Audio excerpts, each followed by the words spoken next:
On this show, we talk to Billy Vance, a Hall of Fame drag boat driver from the 70s and 80s. This show is dedicated to Racers for Christ as well as Trinity Racing Ministries. Special thanks to Kevin Beck and Jim Phillipson for supplying some photos this week. Well, everybody, we've got a treat today. We've got Mr. Billy Vance on the show here, the legend. So, Billy, how did you get started boat racing, man? Well, it's a big story, man. I got started racing cars back in 1966 with me and my father, and we raced drag cars from 66 to 1972. Worked our way up from just a little dragster with an injected Chevrolet in it to a blown fuel funny car, and did pretty well. Got a big sponsorship from Fenton Mag Wheels, and we went out and spent a month out in California and got a big pink motor, a 500-inch motor, and we left there and went to the Winter Nationals in Phoenix, Arizona. And on the third pass, the throttle hung wide open, and we took a little shortcut out through the desert and destroyed the car, and that was the end of my funny car career. And I sold the motor out of it to a guy named Jack Cortson. He had a boat, him and Rick Forshee had a boat called the Crazy Rabbit. And I was working part-time for Jack as a carpenter. And one August, he said that he was getting ready to leave for a couple of races, going to the Aqua Festival in Austin, Texas, and going on out to Long Beach. And I said, well, I've never been to a boat race. I'd like to see what one of these things look like with my motor in the boat. So we went down to Austin, and this thing, it was an old shovel-nosed Hondo, and apparently they'd been having trouble with it. It just would never repeat. It would never do the same thing twice. One time it'd make a good run, the next time it wouldn't. And of course, she was also driving a flat bottom for Jack. They had two boats, I think it was an unblown gas flat bottom and this blown fuel hydro. So before she went out and made a pass, and he come back in, he said, look, I'm not going to run this thing or anything. This thing's going to kill me. So Jack spent about 4 hours trying to find somebody to drive this thing, and I'm begging. I said, well, let me drive it. How hard could it be? You just step on the gas. You don't have to shift gears or anything. You just step on the gas. Well, he didn't want, because I'd never driven a boat. And after 4 hours of searching, they didn't find any volunteers except for old Billy. And we went out, and on the very first pass, we number one qualifier and top speed of the meet. And as it was slowing down, and I don't know whether I was coming to my senses or my vision came back into I looked up and everybody was running. I couldn't figure out why everybody was running. And I realized I was going for the bank. And I'm thinking to myself, there's nothing to this boat racing stuff. This is easy. And it nudged up onto the bank, and I stepped out and said, man, this is a duck soup. Well, everybody thought I was some kind of a superhero or something, that I was, the next coming of the greatest boat driver, and I really wasn't. Just by sheer luck, the thing took a set, and I think it went 188 or 189 mile an hour, was the number one qualifier at the Aqua Festival. The very next day, God was looking down upon me. We burned a wire on the magneto, and it wouldn't start. First round of elimination. So we packed everything up and set sail for Long Beach, California. And we got out there, and I was in awe. There was, I think, 24, 25, maybe more blown fuel hydros. And it was pretty scary for me, because at Austin, you go in and you motor over to a rope is real easy. But down there at Long Beach, you had to drive all the way down the course. And you were looking at the end of the, of the course, rocks. And here's all these boats lined up. And I was scared to death I was going to run over somebody and hurt somebody. But as it turned out, it all turned out great. Got turned around, and the NDBA had a promotional film they called Ride the Wild Storm. I don't know what happened to it, but I've seen it. I've got clips of it. And unfortunately, my second pass in a blown fuel hydroplane was the cover of that video, because the old Crazy Rabbit decided she was going to kill me. And we flipped and flopped, and once again, just by sheer luck, in one of the flops, my foot hit the throttle, and when it hit the throttle, the thing straightened out, and went on down the track, and went 100 and I was about 170 mile an hour. But in all of the flipping and flopping, it had broke every seam there was in the boat, and it was sinking. So they come and got me, and they drug me over there, and it sunk before it got to the trailer, and that was the end of that crazy rabbit. And that's how I got started boat racing. Everybody, when I got to the bank, they're all going, "Oh my God, what a driver! What a driver!" it wasn't. I got to tell you, it was just by the sheer luck and God's grace that I didn't get killed. Now, how old were you then? Well, let's see, that was 1973, so I'd have been 28 years old. Okay. And Sonny DeMarco was there at that race, and he went to Jack, and he told Jack he should be trying one of his DeMarcos, and we ordered a boat right there, and we left and went on up to Sonny's place in the valley, and we stayed there while he made the boat. And a boy named Dick Easterwood was the mechanic on it, the tuner mechanic, and we were very successful with that boat. We ran SDBA with it, and me and Jack had a parting of the ways in 1970. Well, it was late 74, and I was just, once again, by the sheer luck and God's will, I met Mike McCarthy and Dave Rosenkrantz, and they offered me a ride in their boat. They had a boat, it was a Kinswater called Dynamo Hum. And Elmer Youngblood had been driving it, and it was the same type deal. One time it'd go straight, and the next time it was a killer. And Elmer couldn't make a race in Pennsylvania. And they flew me into Pennsylvania, and I drove the boat, and it went straight as a string. I had no trouble with it. And they ordered a new Kinswater, and we ran that. That was the first big ambush boat. Okay. And I raced with Mike and Dave from 1975 to 1980. And it was just, it was a pairing that, I could never have asked for anything better as a driver. I didn't have any money. I couldn't afford, if I'd had to pay for my motel room, I couldn't afford to go racing. Wow. I think you've been on both ends of that stick, haven't you? Have you, as an owner and a... Absolutely. Yeah. So, did they pay any money for you guys to drive back then, or it was just, hey? Well, I negotiated a whopping deal with the boys in the ambush boat. Jack, I was employed by Jack, so Jack just paid me my regular salary, and when I wasn't racing, I was as a carpenter. Okay. But when I got with the ambush boat, I broke out on my own, was building homes. So I was kind of self-employed, and I was able to get the time off to go racing. But I worked out a contract deal with them where they were paying me.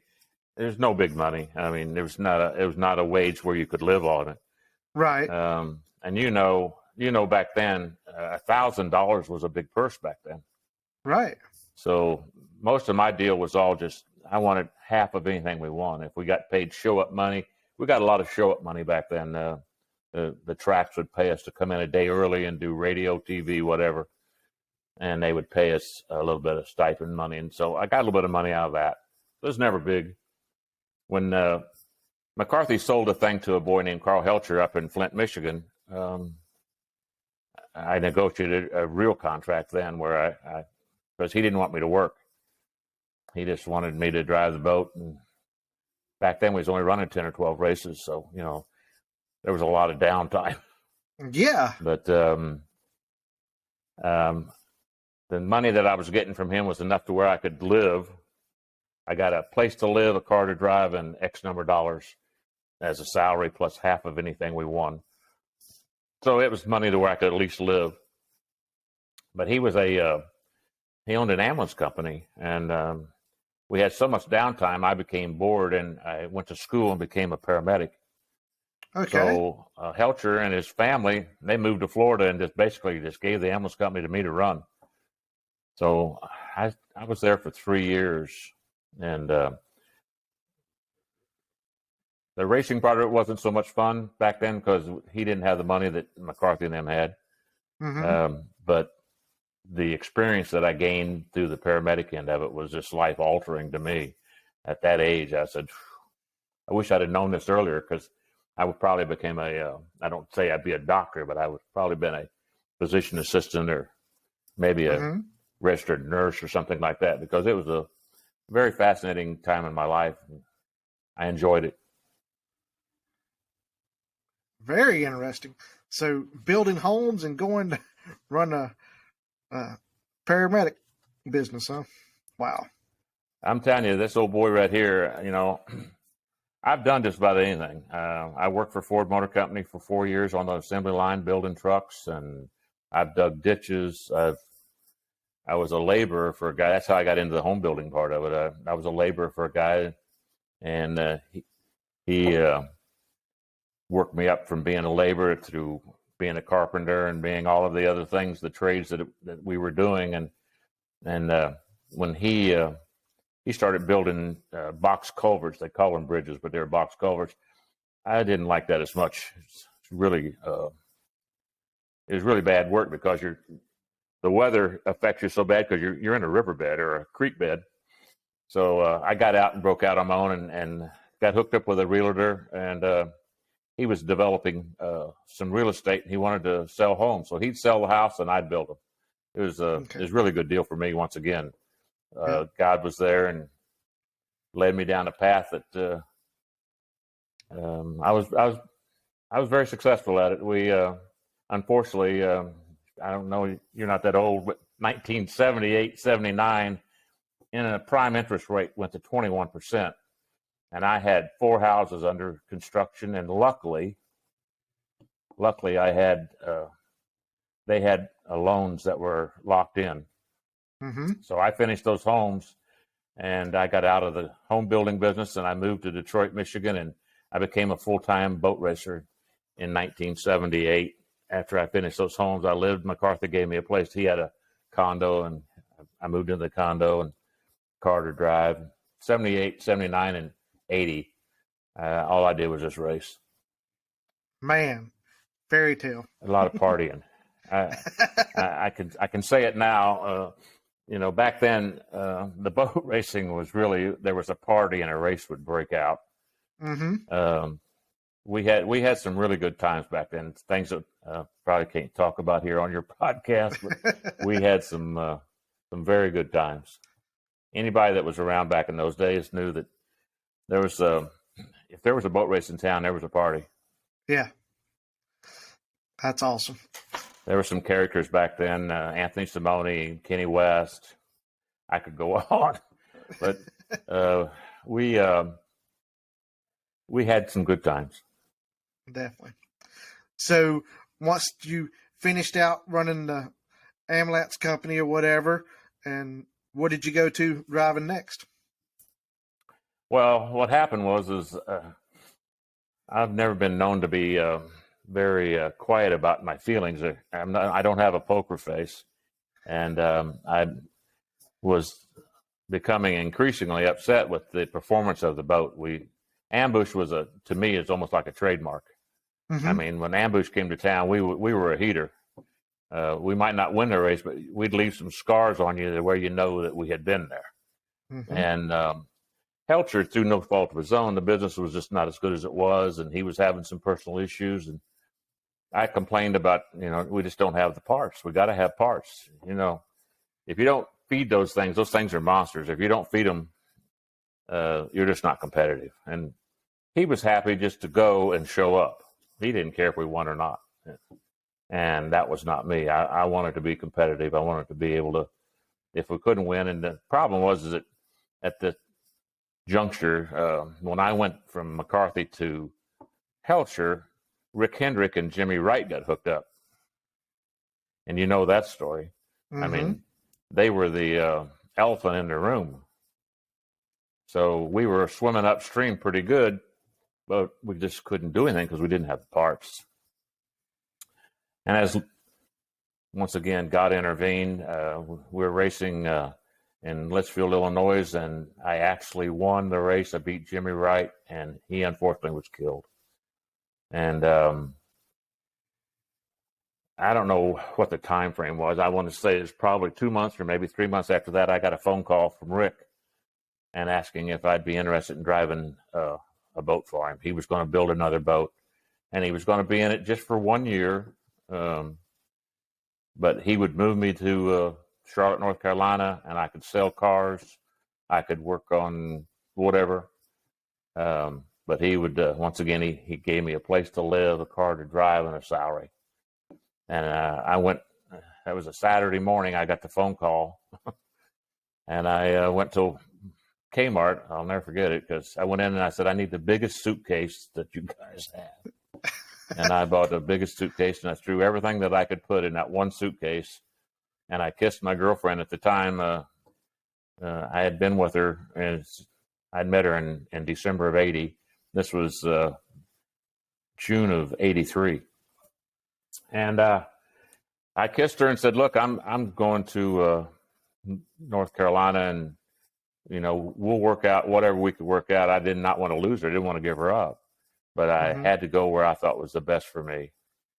And I moved to Charlotte, and from June until September, I probably lived in 5 or 6 people's houses. I lived with Rick.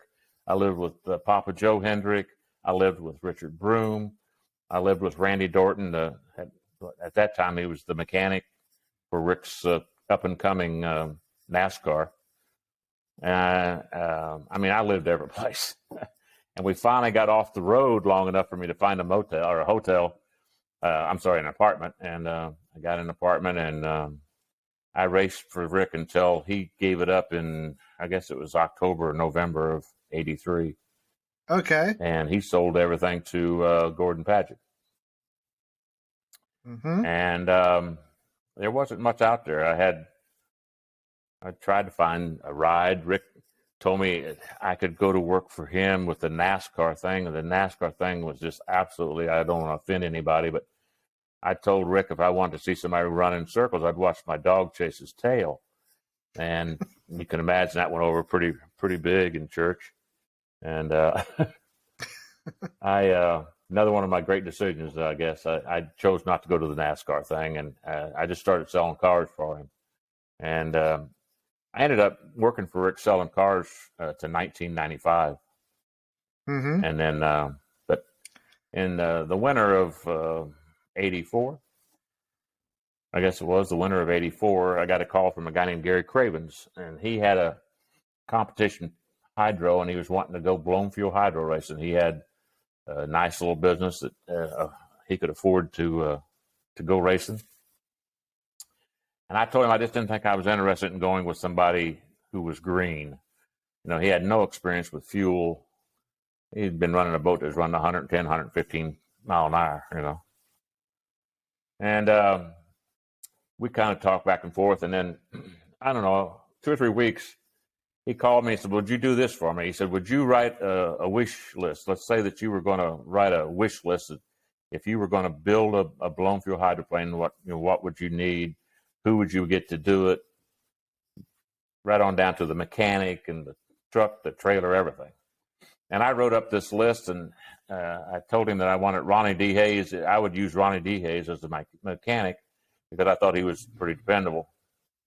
And he went and hired Ronnie D. Hayes, and they got on a plane and flew to California, and they spent about $240,000. And when he came back, he called me and he says, now, would you come to work for me? And I said, well, I guess I will. The only hook to the whole thing, and I got to kind of cautious here because I don't want to hurt anybody's feelings or say anything out of school, but we couldn't get the boat that I wanted. Obviously, I wanted a Deaver, and Gene Deaver at the time, I don't know whether he was having issues or what, but he said it'd be a full year before he could ever build a boat. So he went to Arlen Curtis, and Curtis had a boat that was laying out in back of his building that had been built for Eddie Hill. And he said Eddie Hill turned it down because it was too heavy. So Craven bought it, and Curtis put the thing together, painted it, assembled it. He did 100% of it. All we did was just plugged in the motor. We had two brand new, I think they were blacks. I'm not even sure who the motors was. Well, they was blacks. I think they could have been black motors. But they were 500 inch. They was the best money could buy. I mean, he did not spare a dime. I got nothing but good things to say about Gary Cravens. He, first time I've ever flown first class in my life was when he parked me in an airplane and flew me out to California when we went to pick up the boat, and we raced up at Modesto, I guess it was. Mm-hmm. First time I'd seen the boat. We went up there and we shook it down, and it ran okay. I think we went 203, running in the low twos. And we came back with it, and I think the first race we went to in that boat was, I want to say that it was the one in Alabama. Can't think of the name of that town now. No, not Anniston. But anyway, went down there, and everybody was there. Burns was there with Padgett's boat, and Eddie was there. Everybody was there, and we went out, and we went 214 mile an hour, and that was the fast number one qualifier. And then they called the race, so they gave us the trophy. Okay. Win. And when we got the boat out of the water and back into the pits, we could never made first round because it had knocked the left rear corner out of the boat, which turned out to be foretelling of things to come. Okay. So we fixed it, and we went. I think we went to Michigan. I can't remember where we went. I think it was Michigan, and had issues. Once again, it knocked the bottom out of the boat. So we packaged it up and sent it back to Curtis. And Curtis said he would fix it. And he got it back, and we went to London, Ontario, Canada. And I think you know the rest. Wow. It on the second, I think it was the second or third pass in first round of eliminations. I was running, ironically, Bob Burns in Padgett's boat, which was my old boat from Rick. Mm-hmm. And it knocked the left rear corner out of it, and we crashed, and the boat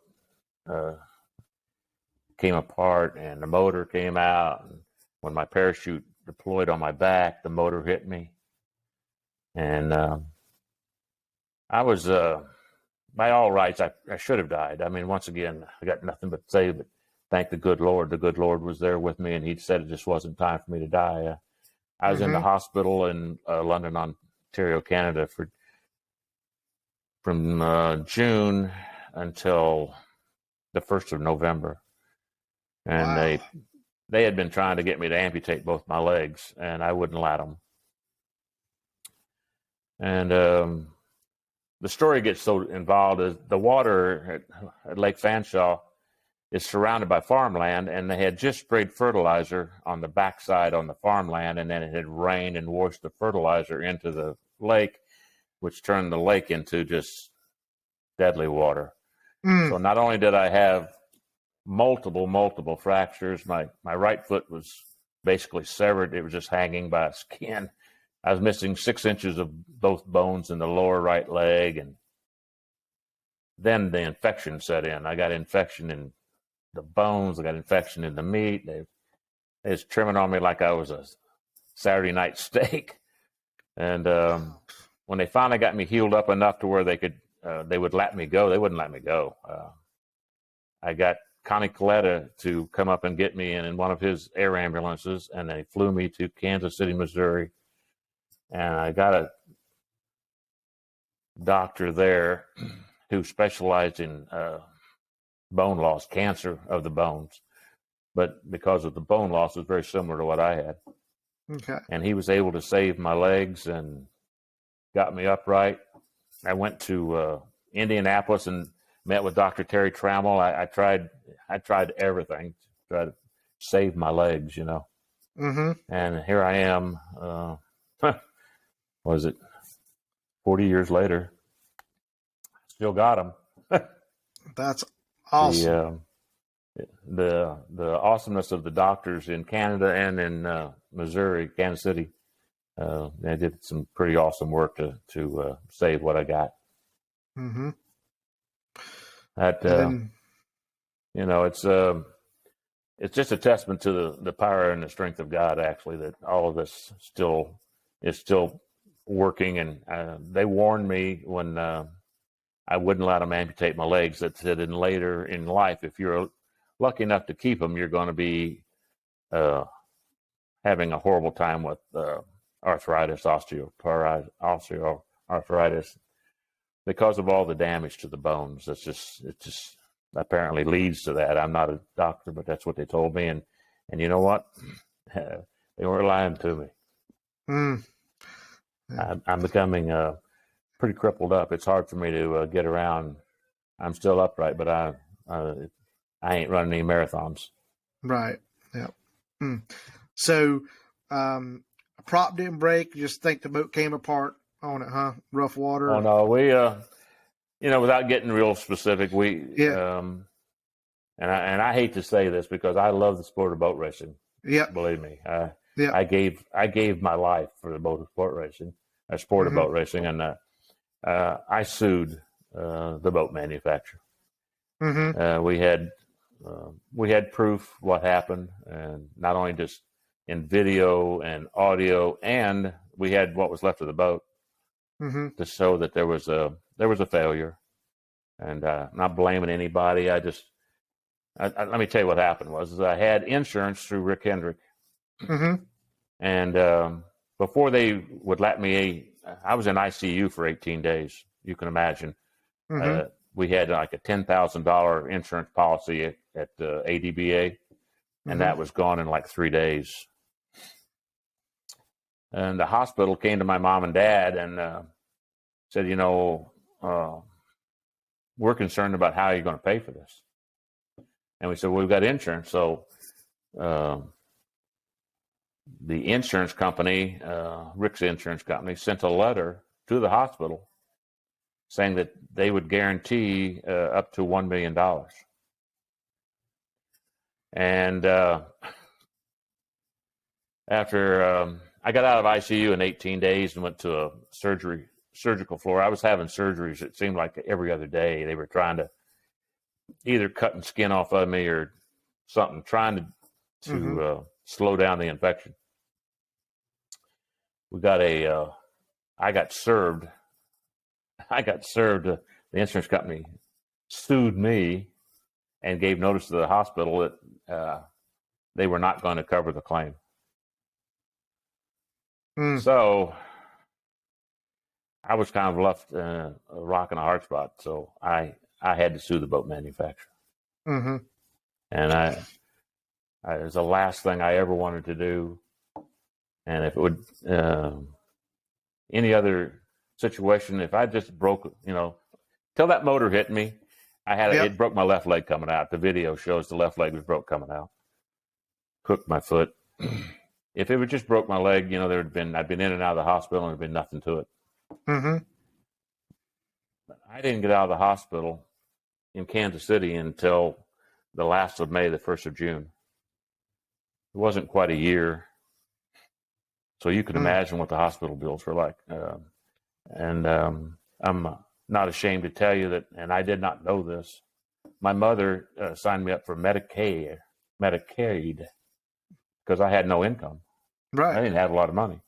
Yep. And the hospital in Kansas City wanted to know how they were going to get paid. So we had to sign up for Medicaid. And I was dependent upon them. My poor mother and father, I mean, I don't know what I'd have done without them, because it would have been me against the world. Sure. But as it turned out, everything, it all worked out. There was a settlement out of court, and all the hospital bills were paid. I had to sue the hospital. I had to sue Pilot Life, the insurance company. Anyway, it all worked out in my favor. I didn't have to pay anybody other than the lawyers. And it took me probably I think about 3 years to pay off all the legal bills. Mm-hmm. But at least I didn't have a multi-million-dollar hospital bill hanging over my head for the rest of my life. Definitely. So, and I came back to work for Rick in August of 1985 on crutches. I was on crutches, could only walk on one leg until 1987. And through his graciousness and goodness, he let me sell cars, an old one-legged crutch riding boat racer. And I was pretty successful. You know, I've been known to have a pretty good line of crap, and works pretty good in the car business. And I'll never forget, we had an open house, and Tim Richmond and Jeff Bodine, we had our cars on both sides of the showroom, and they were there signing autographs, and I was sitting in my office, in my crutches against the corner of the wall. It was a Saturday, and I sold 7 cars and never left my desk. People would come by and say, "Are you a salesman?" I say, "Yes, I am." And I'd go to get up, and they said, "No, you sit there. I'll get you the." And we're selling Hondas, which was a pretty easy thing to sell back then. Yeah, I sold 7 cars and never left the desk because people felt sorry for me because I was on my crutches. Yeah, that's awesome. You know, it's just the good Lord has really blessed me. I was with that same lady that I was with in Michigan for 35 years. We had a long distance romance, if you want to call it that. She was a school teacher in Michigan, and I was a car salesman in North Carolina. And she spent every moment that she was in a classroom in North Carolina. And we built a couple of houses together down here, and she helped design them and furnish them. And I retired in 2010. My mom got dementia, and I retired and went to Missouri and kind of helped take care of her until she passed. And then I was spending my time between North Carolina and Michigan because I was not working, you know, retired. Right. And unfortunately, my lady friend got cancer, and she died in 2015. And I moved. I said I'd had all of Michigan I could stand. I had shoveled snow for the last time, I hoped. And I moved back to North Carolina. And as, once again, God's intervention, I ended up marrying my late girlfriend, best friend in North Carolina. And we've been married now 7 years. It'll be 7 years in June. So, life's good. We were just talking before you called, telling you how blessed we are. We've got a good life. That's awesome. We talking to the doctor the other day on my checkup, and he said, "How's things going?" I said, "Well, it's going pretty good. The arthritis is a little bad." And he said, "Well, you know, would you have gone back and changed anything?" I said, "No, I don't think so." That's right. And I'm sure you probably feel the same way. I mean, I'm sure there's times when you think, well, I ought to give this up, I ought to quit this stuff, you know, and just sell real estate. But there's something to be said about nitromethane or speed, whatever it might be, the competition. It's the worst drug that was ever invented.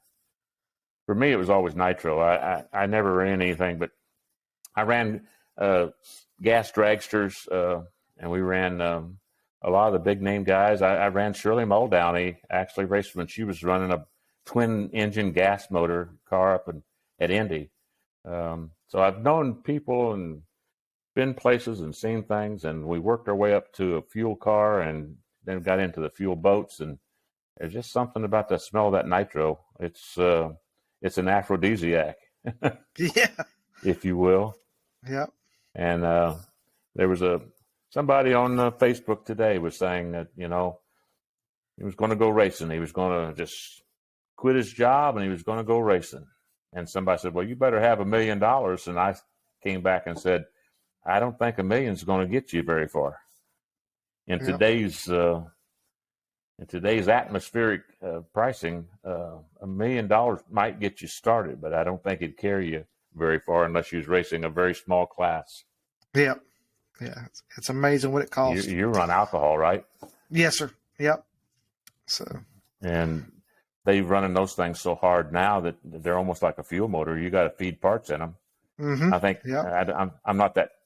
I'm not a mechanic, Andy, but I think that the blower is one of the big secrets to those alcohol things, and you got to keep that blower.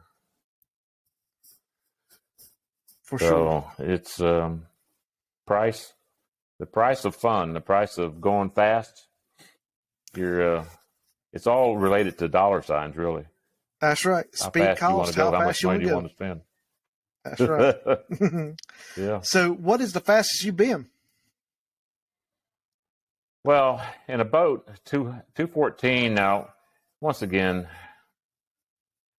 I hate to throw numbers out because people are going to say, well, you never went that fast. Well, Yeah.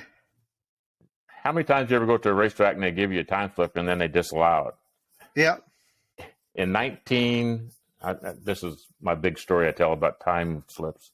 In 1969, I was there's a brand new racetrack in I think it was Sioux City, Iowa, or someplace. We was there with the Midwest All-Star Top Gas Circuit, and we had all the big hitters were there. And I went out and I went 200 mile an hour, and it was the first time a single engine gas dragster had ever went 200 mile an hour. Well, all these big hitters come in and say, "Oh no, he didn't do that." They disallowed it. I've had time slips on the boats where we went 208, 210, 211, back when everybody else was running in the low 200s. Mm-hmm. And they said, well, probably just the clock. The clock was wrong. So officially, I guess 214 in the Nitro Warrior boat was as fast as I've been, where they gave me the race at that speed. So I'm assuming they're going to say it went that fast. Okay. So many of our racetracks back then had single lane timing. So whoever won the race clicked everything off, and whoever was running second, you didn't know. You didn't get a speed. Okay. And in Canada, when Jimmy Wright set the ADBA record, we were right there. It was a tight run, and I think he went 208 or 209 mile an hour back then, and we were right there. So I think we was going that fast back then, but you don't know. Right. In the car, we went 221 mile an hour in the funny car, but once again, it was at a match race, and I don't know whether that was a real speed or not. We ran a lot of the teens and I don't think I ever ran any really low 20s. We had that 221, but most of the rest of them were 17, 18, 19. This was back, this is you talk about these times now, and the alcohol cars are all running faster than that now, but this was 1971, 72, and early 73. Okay. I think so. Paisano Masaburo had the record back then. Okay. So did you do any mechanic work on anything? I mean, did you in charge of parachutes? You die check props? I mean, what? Oh, once we got into the bigger classes, I got out. This is how it all started, Andy. It was me and my dad. It was just all it was me and my dad. My dad was in construction, and he traveled all over the world. They built power plants. He worked for a company that built power plants. And he had a deal is that when he got home on Friday, if we had a race Saturday and Sunday, the car had to be ready, cleaned, and in the trailer so that he could just hook up to it and we could go. Mm-hmm. If it wasn't, we didn't go. Well, I was the only mechanic. So, yeah, back then in the late 60s, I did it all. I mean, I stripped the motors down right to the crankshaft and put them back together and lapped the valves and stripped the blowers. But when we started running fuel, I got out. That was way, way above what I ever felt comfortable doing because I was not a mechanic. I did what I had to do to race back then. But there's a big step between a blown gas dragster and a blown fuel motor. And I respected it, and I tell everybody, I said, "Aren't you afraid?" I said, "No, I'm not afraid, but I respect them." And you got to respect those things because I watched too many people get hurt, get killed back then. Yeah. And I had no death wish. I enjoyed what I did and would do it all over again. If I was capable of getting in one of them castle boats like you're running right now, I'd bolt my butt in one of them things and go. I swear I would. but because I can't bend my knees, I can't get in them. Yep. They'd have to take a cherry picker and pick me up, set me in it, and pick me out. So, what was the, I guess, the best handling boat you drove, or what hull did you like the best? Did you have any preferences there? I got to tell you, we were talking about this at one of the reunions, that I'm probably one of the only fuel guys that's still alive that has drove just about every type of hull. I ran a Kinsbotter, I ran a Sanger, I ran a Deaver, I ran a DeMarco, and I ran a Curtis. The easiest boat to drive was the big old Kinsbotter that Ron Eady designed Kinsbotter, and it was a barge. I tell everybody, I called it a limousine. It was just, you got in it, you didn't have to put any rudder in it, and that was the problem with it. It was just so big and heavy, we never could get it to really be. I mean, we won some races in it, but when we went to we got a Climax boat. That's what we did.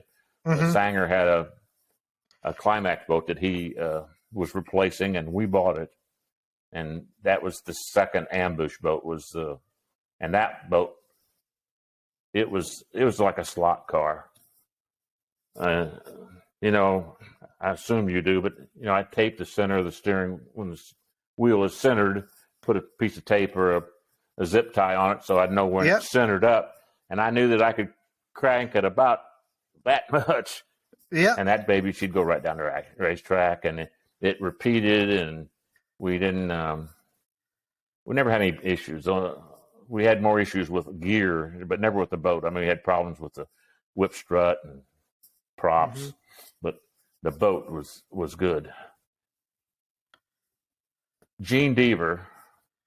Once again, we got a DeMarco when I was at the Crazy Rabbit. That was a very early DeMarco, and that was the best boat. But I didn't run it that much. I only ran it for 1 year, and then Gary Barnes drove it. I don't know what happened to that boat.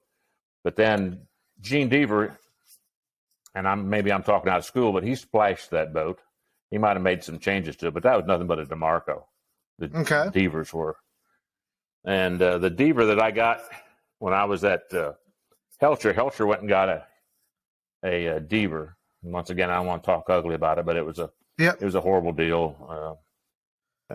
Gene didn't have money, and I don't know what was going on, but Helcher went out there and literally, with bolt cutters, broke into the place and took the boat and brought it back to Michigan, and we finished it in Michigan. And that boat was absolutely the finest boat that I ever set my butt in. And it ended up, unfortunately, as the boat that Huey was driving when he got killed. But it wasn't the boat that got him. Was that they left a bolt out of the two-piece prop shaft, and when he let off of it, it sucked the second half of the shaft out and knocked the rudder off of it. And, you know, it becomes it's all history then. Yeah. But I just won't say anything bad or good about the Curtis. The Curtis was what it was. The Curtis, Eddie Hill. If you ever watched an Eddie Hill pass, that was a Curtis boat. They would go out. They would go fast. But they had this action in the top end of the thing. Eddie crashed twice. And he would never blame the boat. He said he didn't know what caused him to crash. He just crashed. But the thing would hunt on the big end, and I never felt really comfortable in it. When we went 214 down there in Alabama, I said, man, this thing, it's one of those things where you're sitting there and you got your foot to the floor and you're going, do I want to really keep my leg in this thing, this long? Because one of them little Mother May I things that's taken there at the end is going to turn into a big Mother May I. And, that's it's just, I got to say, if I was going to list all of them, the DeMarco / Deaver would be the best boat that I ever drove. The Sanger was a great boat. It was just, it was a short boat, and it needed to be probably about 6 inches longer. the record-setting boat that Jimmy Wright had, and the one that Bob Burns drove, I drove, and I didn't know this. They told me this at one of the dinners we had, that boat was like 4 or 5 inches longer than the other Devers. They had added some length to it. I don't know. We've had a very blessed career, and I've been very fortunate to have people who would allow me to drive their stuff.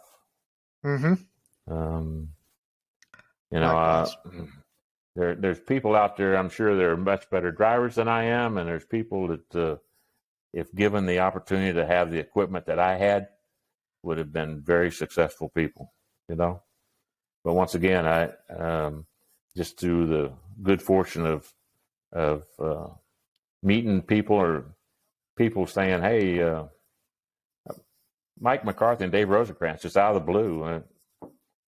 Elmer Youngblood couldn't make that one race, and they called me and said, "Would you be interested?" And I said, "Sure." I packed my stuff up, got on a plane, flew to Pittsburgh. I had never met these people. And I went in, and I'm sitting in the terminal at the Pittsburgh airport, and they said, "Well, we'll have somebody pick you up." I didn't even know who was coming to pick me up. I'm sitting there with my helmet bag and my life jacket and my suitcase going, I guess somebody's going to come and get me.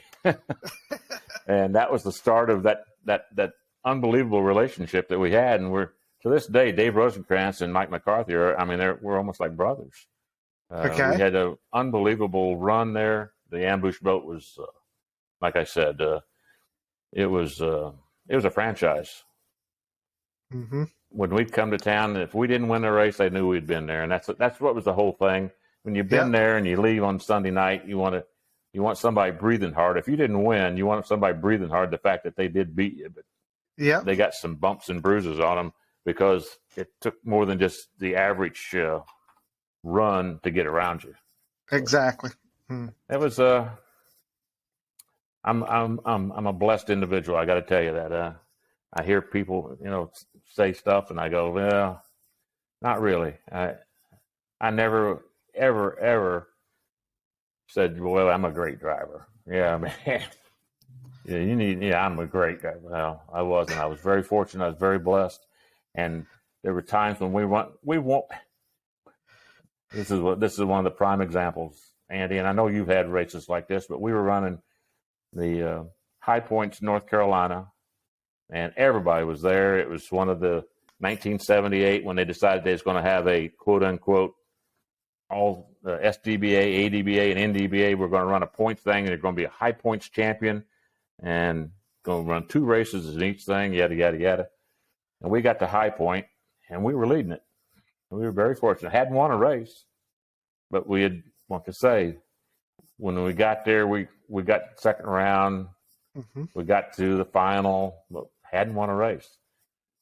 Running Kenny West in the final, and he had me by about 4 feet. It was just like I could look over and see him. I could see the back of his chute jacket. Got to about 1,000 foot, 900 feet. His motor expired, and we drove around. Yeah. He was so angry. He wouldn't talk to me for about a week, and we were best friends. I can't tell you how long I stayed. I stayed in Fresno till Mike McCarthy threatened to cancel the credit card and made me come home. But that loss was hard on him, and it was what won the points race for us, because we left there and went to Michigan, and we raced Mary Rife in the final there and we won that race. So we won the last 2 races, and we were the national High Points champion of 1978, which should have been a really big deal, and it should be something that we'd be hanging our hat on. But unfortunately, it just was a very ill-conceived and never carried out plan. We got to the race in Phoenix, and somebody said, "Oh, we're going to have an awards presentation," and we got a plaque. I swear to you, it's about this big. And they gave it to us in a coat room in a motel, and took our picture. That was it. We got no money. We got nothing. We got that little plaque. Mike McCarthy and Dave Rosencrantz took it and they hung it upside down in the boat shop because it was such a.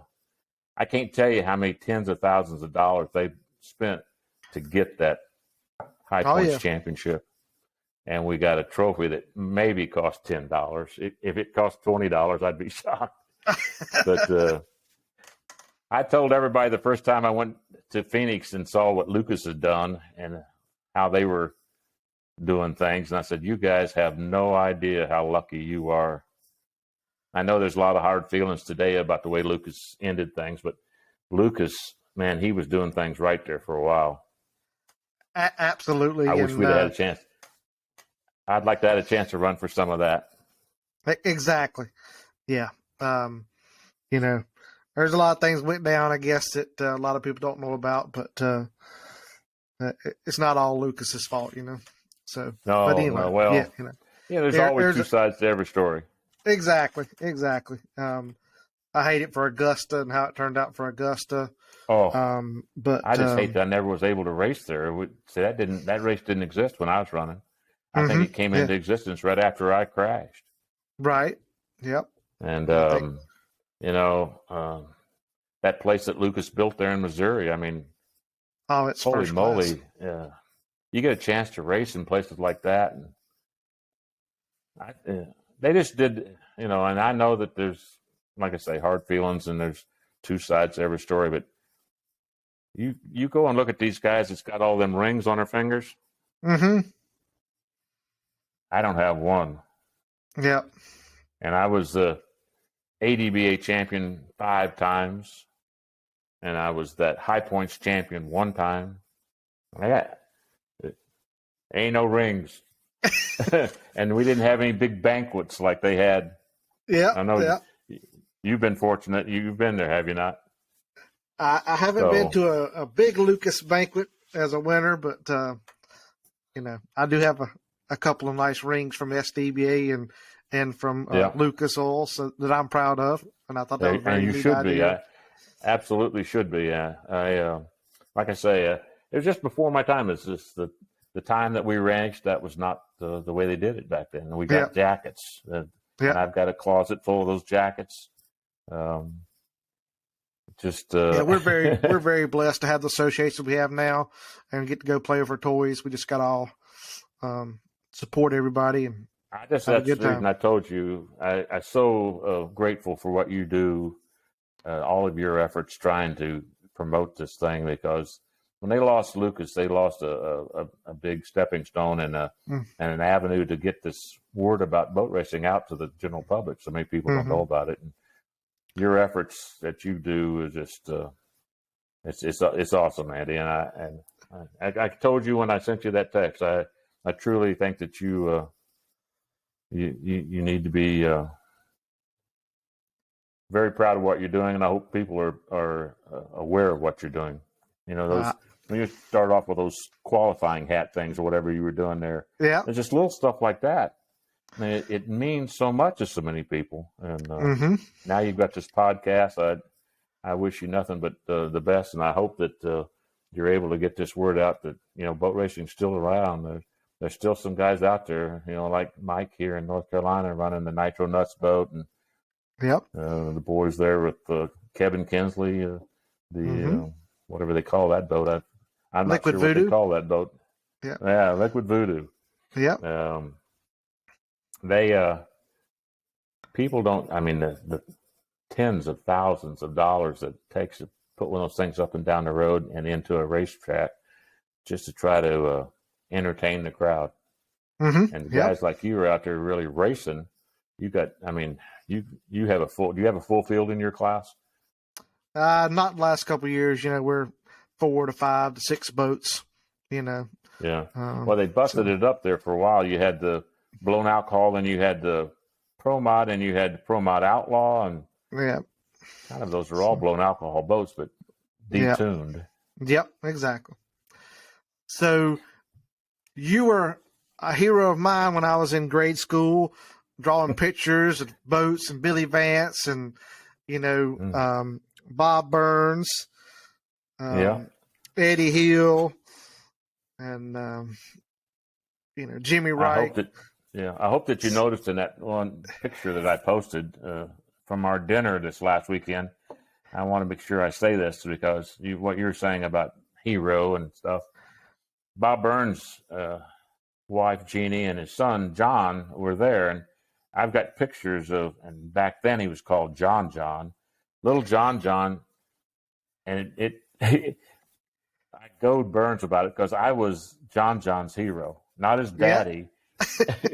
his daddy was racing. I think he ran blown gas hydros back then, and John John just he couldn't get enough of me. He'd come over and he'd sit in the boat and he'd but that was John. Little John John now is much bigger than I am. Yeah. And that was him sitting next to me at that dinner. Oh, okay. I was wondering who that was. I'm going to I had to keep sticking the fork into old Burns about John John and his idol, Billy Vance. That's right. I saw you post a picture of John John sitting in the boat at High Point, and I saved that. I'm going to put it in the podcast here so people can see it. Yeah. Oh, that's little John John today. He was sitting next to me at that dinner table. Okay, cool. He's got a very good job. We got a lovely family and daughter, and they live up someplace around High Point. I don't know what their address is, but it's around. The very first old-timer boat reunion actually was in John's house. We all were all over at Lucas ran a race there at High Point, and Richard Broom and Freddie Neely. And I think there was Harvey. There was probably 10, maybe 14, 15 of us. We all went to John's, and that was the very first reunion, quote unquote. And then the next year they held it at Phoenix, and it just grew from there. And they're still trying to keep it alive. I don't know.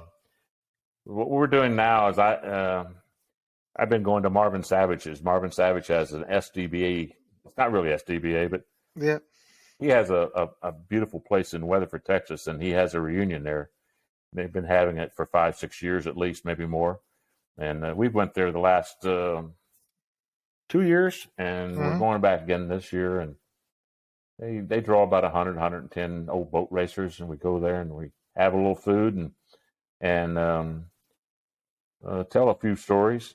Yeah. So we all try to still stay in touch and still try to relive those glory days that we had back in the past. That's one awesome. thing about boat racing. I think any type of racing is the memories. You can't take those memories away from you. Exactly. So did you have any heroes when you were boat racing that you looked up to that made you want to get into it or anything? Yeah.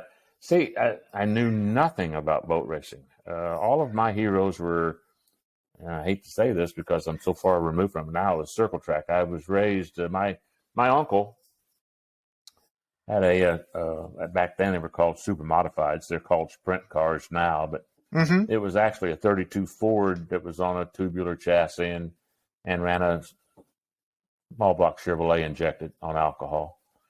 And, I was very fortunate as a young man. I was probably 13, 14, 15 years old, maybe 16, but I got to meet, all of the big guys. They'd come through Kansas City on the way to Indy, and they would all work their way through the seat of my uncle's car. I mean, Hurtubise and Parnelli Jones, and I could go on, Jim McElreath, guys that all raced Indianapolis, worked their way through Kansas City, and my goal was always to want to drive a sprint car, but I could never get anybody to let me. It's not like it is today where they got kids in these things. Right. Back then, these guys, you had to be a man. You had to be 25, 30 years old to get in one of these things. But I begged. Nah, they wouldn't let me. And when I first started racing, it was just by accident. We built a 1966. We built two T buckets, 23 Model T fiberglass bodied T buckets. We built them in the garage and put junkyard motors in them. And at that time, they were building a new drag strip in Kansas City, and we went down there and somebody said, well, if you want to race, you really should get a race car, because this wasn't a race car. So that's what we did. I bought a dragster. But as far as heroes, my heroes were all, they were all roundy round guys. They was all circle track guys. When I got into the funny cars, I looked up to a lot of guys. But I'll tell you a quick story if I can.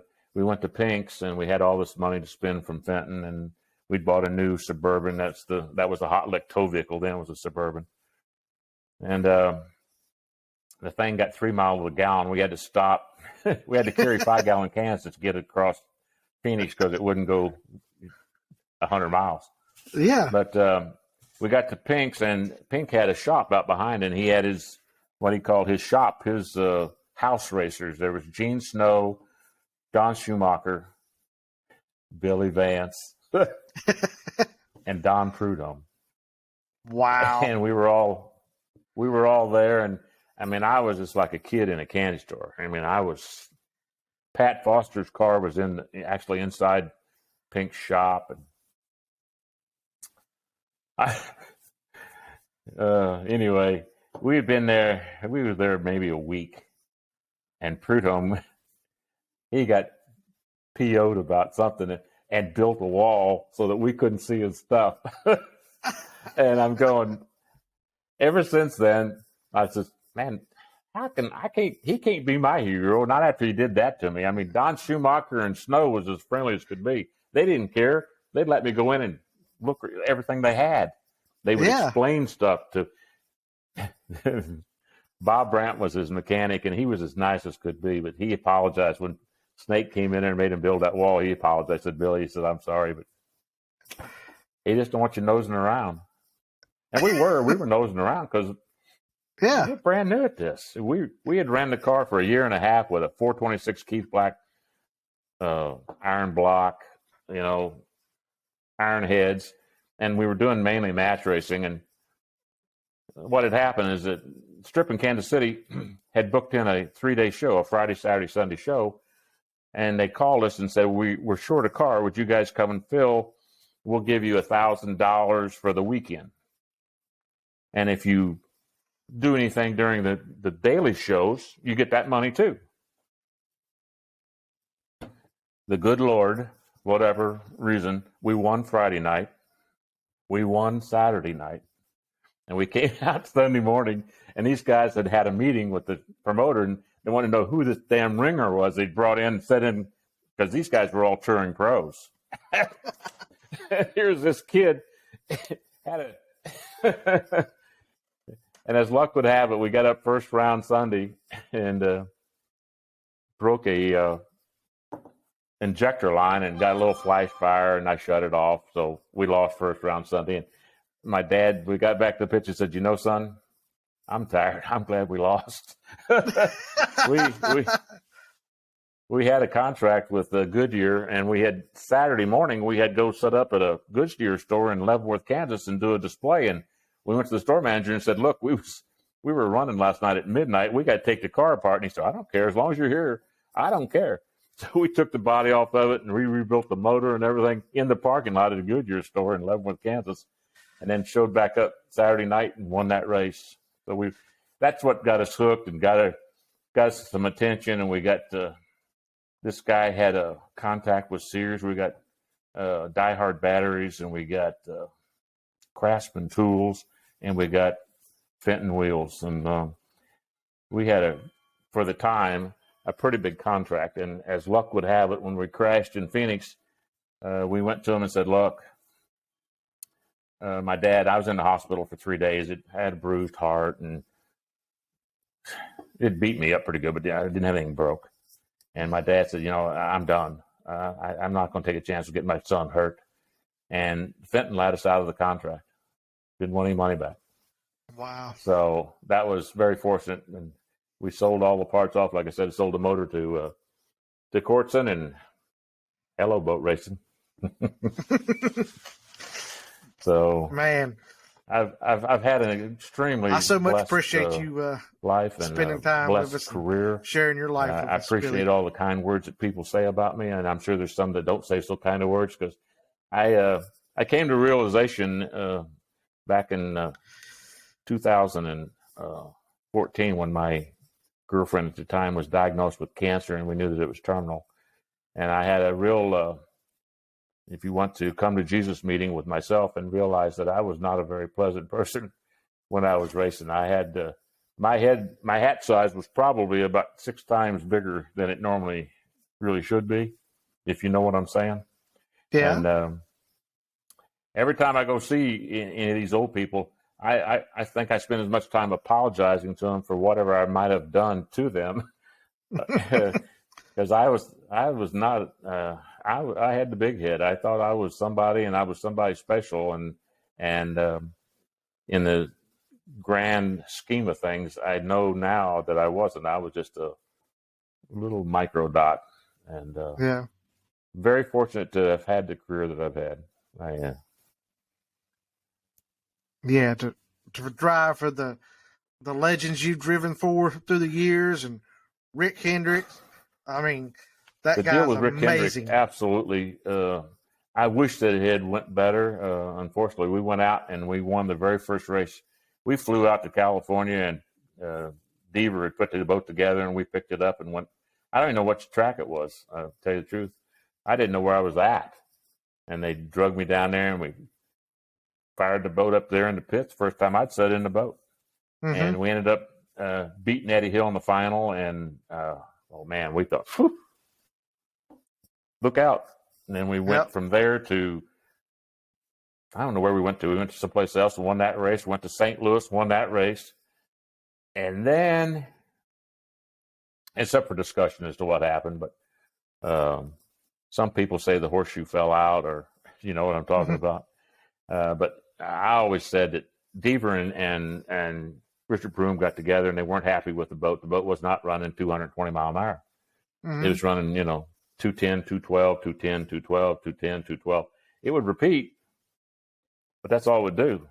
So High Point was getting ready to come up, and Deaver flew into town, and they did something. And Richard never will tell me what he did, but they did something, and I got a phone call. I got a phone call from Rick after first round of qualifying, and he said, "I've buried one driver, and I'm not planning on burying a second one." He said, "Don't let that ever happen again." And I said, Rick, you got to understand. Yep. It's not what I'm doing, because this thing was, what it did was, before you could ever get to the tree, it would be out of control.